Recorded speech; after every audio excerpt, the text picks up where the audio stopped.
I'm going to talk about how much accuracy matters within documentaries.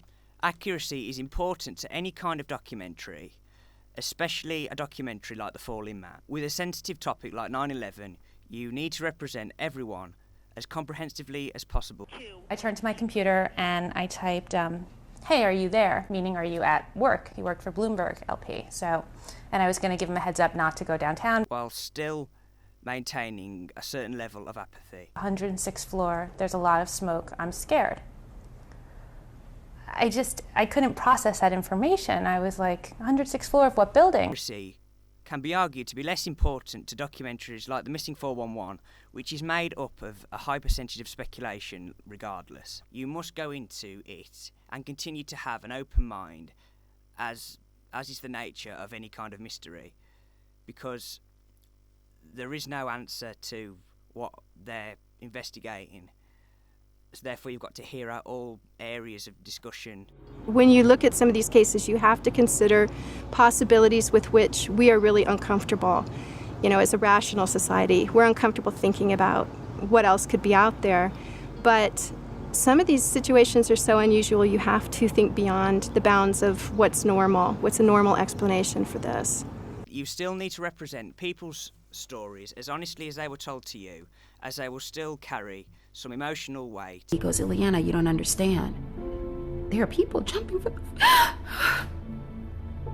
the... Sorry. He said there are people jumping from the floors above us. And that's when I just was like, oh my God, this is very bad. Because I'm thinking, one thing is when you're on the 3rd floor or the 4th floor and there's a fire and you jump because you think, okay, I've got to escape this fire.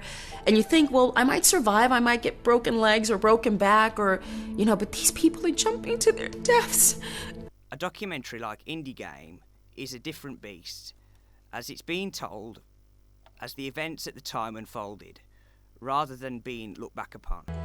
Someone just IM'd me with sales stats and we were at 9,500. So 500 more sales and we hit 10, which is considered a success for a first day. And it's 2.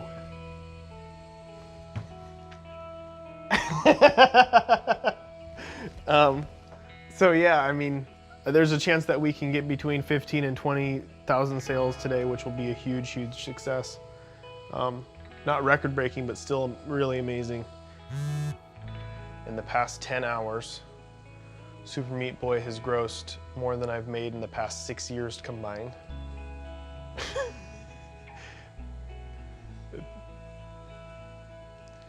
That's a bit interesting. I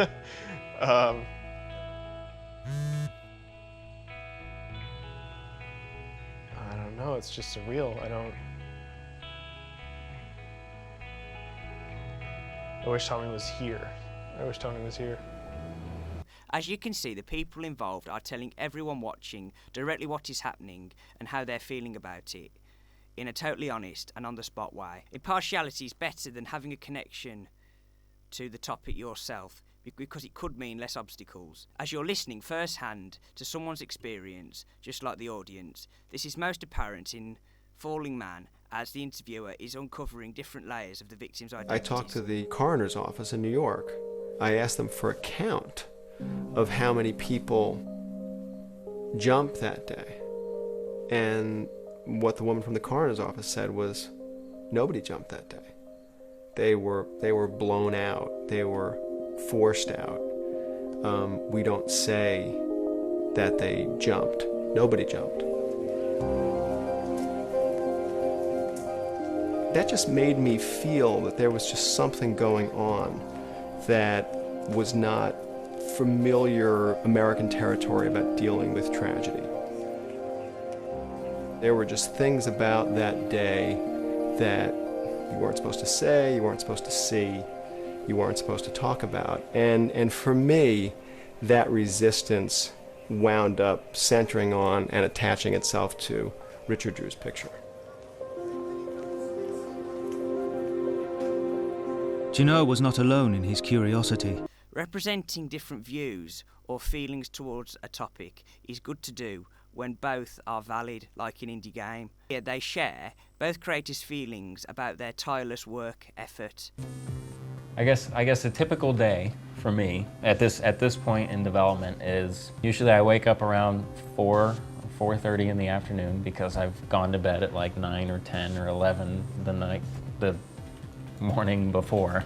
I check emails. There's usually something there from either one of the localization people or Kevin, our Microsoft guy, asking for this, or just any number of Microsoft-specific people just asking for different things. I'm like in a fucking concentration camp.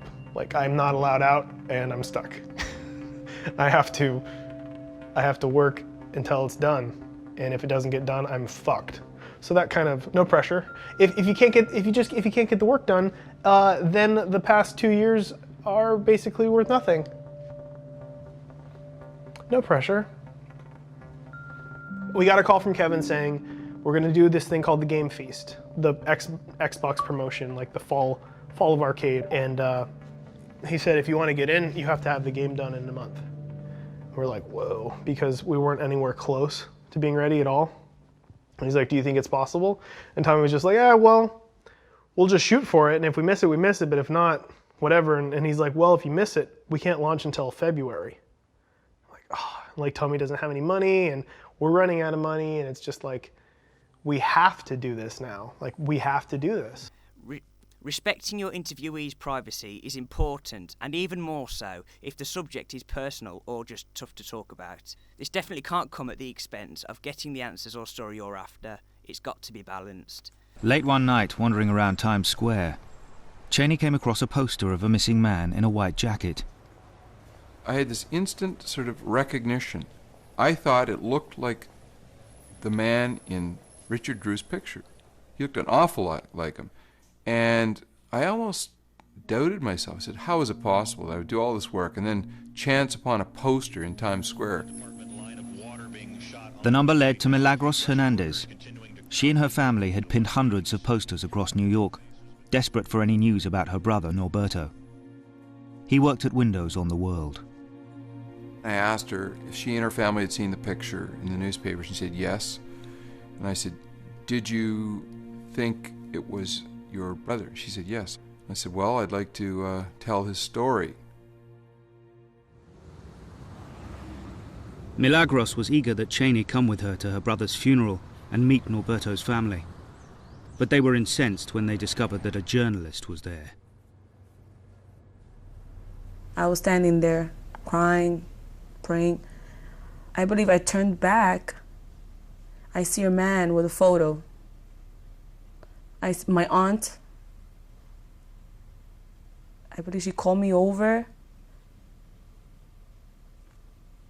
and I cursed him. I told him to get out. That's not my father. Get out. Excuse me for saying this, but if I had his address, I would go to his house, and it wouldn't be so nice.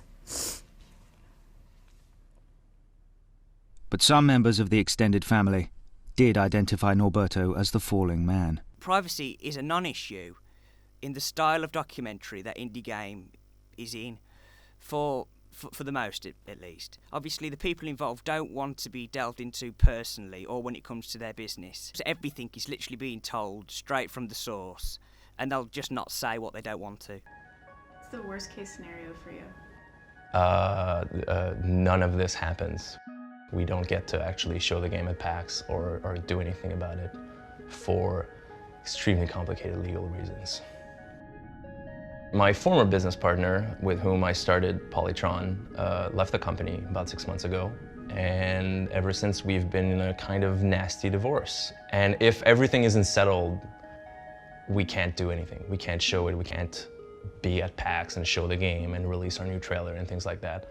Just a final signature, this last signature to close the deal 100%. So at the moment, like we drove all the way here, we printed these banners, we designed this booth, I made a demo just for it.